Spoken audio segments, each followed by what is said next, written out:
খালি ঘরে যে খাইলো বিল যে কয় টাকা আসবি, আমি তো আগেই চলে এলাম, এখনো যা করে করুক গো, বাঁচলাম। আজকের মতো যে বাসে বাঁচিছি আর না, যাই আমি ওই তো যাই, আজকের মতো তো বাঁচলাম, ও যা করে করুক গো।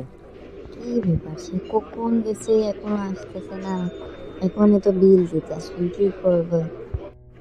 এই ওয়েটার, এদিকে আসেন। দাঁড়ান ম্যাডাম, দাঁড়ান, আসতেছি, দাঁড়ান। আপনি কি আমার সাথে যে আইছিল দেখেছেন? কোন তোর কাছে ক্ষতি পারবেন, বসে সেখন চলে গেছে বাথরুমে যাওয়ার নাম করে, এখনো আসি নাই। আপনার সাথে যে আইছিল, ও কইলো যে হনে তোর ম্যাডাম বসে রয়েছে, তোর ম্যাডামের কাছ থেকে টাকা নিয়ে নিস, আমি এখন চলে যাচ্ছি।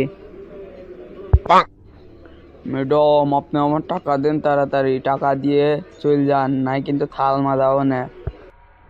প্লিজ আমার মাফ করে দেন, আমার কাছে 1 টাকাও নাই, ও কইছিল যে ও খাবেনি তাই আমি আইছি, মাফ করে দেন। হ্যাঁ ম্যাডাম, এই কথা বললি তো হবে না, কাম আপনার করতেই হবে। আজকে তামান দিন আবার কালকেও কাম করতে হবে, হোটেলের সব কাম আমার কাম এখন আপনি করবেন, আর আমি 2 দিন বসে থাকবো, তাহলে পারে আপনার ছাড়তে পারি। বন্ধুরা, আজকের ভিডিওটি এই পর্যন্তই।